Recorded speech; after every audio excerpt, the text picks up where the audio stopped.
If you're wondering how true all of those videos telling you about how dangerous and horrible Australia is to live in, well, I can tell you now, they're all bullshit. G'day guys, my name's Ross and I moved with my family from the UK to Australia during a global pandemic. Whilst I'm not a fan of overpopulation, I do feel like we need to inform and share with people how beautiful and wonderful this country is to live in. So this is my 9 reasons to move to Australia in 2022. Now the first reason is to do with your quality of life. If you're a fan of outdoor living, time with the family, general sunshine on your face and having a beer with your mates, well you can rest assured that all of these things exist in Australia. Now because these things were important to us, coming from the UK we realised that they weren't really in abundance, especially the sunshine type of thing. And with our jobs and our lifestyle we soon realised that we needed to move abroad. Now in Brisbane, with twice the amount of sunshine hours as the UK, and with better jobs that can afford us more time, we have time now to spend with our friends and our family. The only thing we're waiting for now is our loved ones to be able to visit us, but we won't have to wait too long for that now. Now reason number 2 is a debatable subject, and that's coffee. And on this occasion I'm going to be like most of my fellow Aussies and say that you're wrong. The coffee culture in Australia is second to none. In the UK, I thought that we liked coffee, but like America with its growing commercialism, I soon too realised that the UK coffee is a bit crap. There's a reason why in Australia people get up so bloody early, and it's not to go down the beach to get their morning surf or to exercise before it gets too bloody hot. It's so they can pop down to their local coffee shop and get a nice early spot in the queue. I've even upgraded to one of those fancy coffee machines in my home, and it's got nothing to do with me enjoying a better cuppa in the morning, but it's so I can be more pretentious about what tasting notes I can detect and how my coffee beans are ground. Now number 3 is for all those money grubbing mercenaries out there. The average wage in Australia is a little over $90,000 a year, which is nearly twice that of the UK. Now everyone always counteracts this with, isn't it more expensive to live in Australia? And they're right.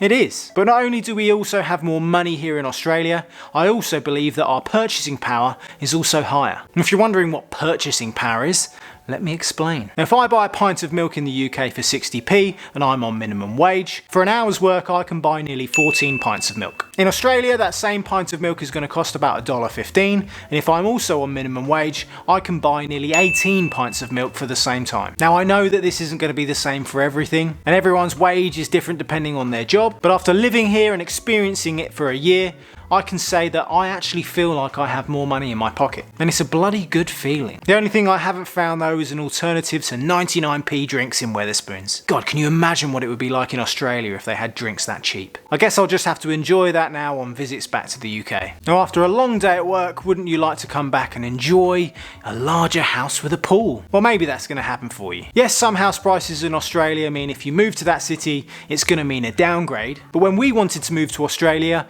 we meant that we wanted to move to all of Australia. And that lack of wanting to move to a specific city gave us a lot more flexibility. This allowed us to keep our options open and help us to think, what do we want from our lifestyle, and then pick something accordingly that we could afford. If we still lived in the UK, then yeah, we probably could have afforded a bigger house, probably without a pool unless you wanted to sit there and blow it up, but it definitely wouldn't have been in a place that we wanted to live. If you're wanting to move to Australia, then be safe in the knowledge that there are bigger and better houses out there for you. Maybe not exactly where you want to live, but unless you're a millionaire, then you're probably going to have to make some sacrifices in your life. I know a major turning point for me was after a long week of teaching kids that didn't want to learn and having a scan on the internet and realising my 3-bedroom semi-detached in the UK could be upgraded for a 4-bedroom detached house with a pool in Australia. And I know I keep banging on about a pool. To be honest, they're harder to maintain than sometimes I can be bothered. But you can always just buy a robot. Now last year some boffins made up a list of the world's most livable cities. And guess what? 4 of them were Australian. So if you live in Adelaide, Perth,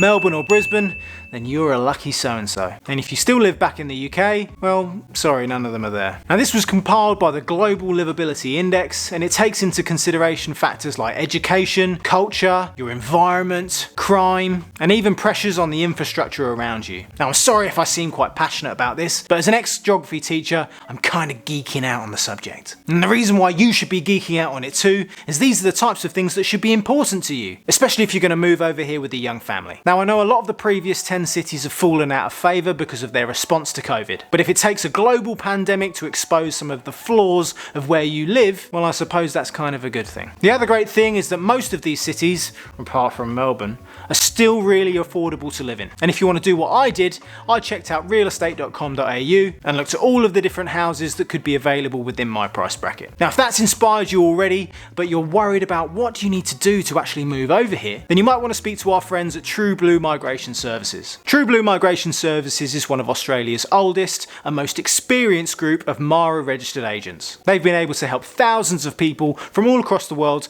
realise their dreams of moving to Australia. Now, our move to Australia took a long time and it was full of stress and worry. And to be honest, I don't think we would have been able to make the move over here without using an agent ourselves. Speak to True Blue Migration Services today and they'll be able to offer you a free consultation and tell you exactly what you need to do to move to this beautiful country. They're free advices without any obligation and they're able to help with some of the most complex situations. So go and speak to them today, tell them we sent you, and it really helps the channel out. Now, reason number 6 should be able to help you out with any homesick feelings that you might have. And the fact is, you probably won't be the only Brit in Australia. British people in Australia make up the largest migrant group and there's over 1 million of us. So you won't have to go far until you hear a familiar voice. With the mix of online forums, British pubs, British shops, there's plenty of opportunities for you to be able to get your British fix. Now, whilst I'll always recommend for you to get out there and mix with the locals, don't worry, only some of them bite. We're always going to smile when we hear a familiar accent. The guy that painted my banisters, he was from Liverpool. The guy that did my pest inspection,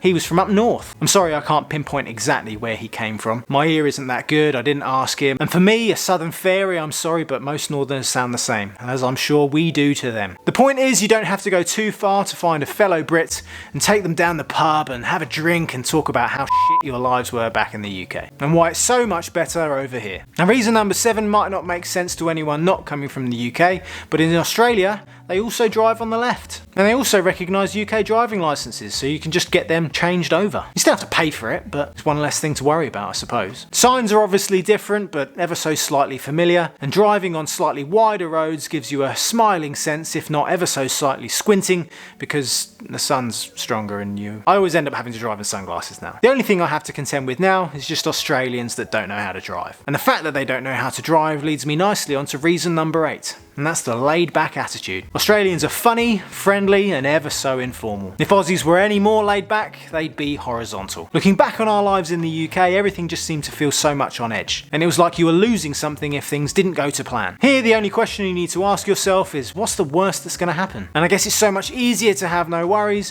when everyone around you also seems to share the same sentiment in life. I suppose it also helps to have more sunshine on your face to make you feel better about the day. I don't think I could cope with another winter in the UK. And I'm scared that Australia's making me soft. Now, reason number 9 is the reason why you're still listening to me jabber on about why it's great to live in Australia. And that's because all you want is a fresh start. It's what you've wanted. It's the change that you've been looking for. There's nothing worse than living a life that you're not happy with. If you're fortunate enough to go out there and grab what you want, then you should have the courage to go out and do it. The last 2 years have shown us all how bad situations can expose the current flaws in our lives. If that's made you realise that you need something new, then don't be one of these people that looks back on their life and regrets the things that they never did. I can sit here and tell you about how wonderful my life here is in Australia, but only you have the power to change yours. Hopefully 2022 will be a year where everything starts to get back to normal, so why don't you start your new normal in somewhere you've always wanted to be. I hope my passion for this beautiful country has inspired you to also make the move to Australia. If you're not sure what you need to do next,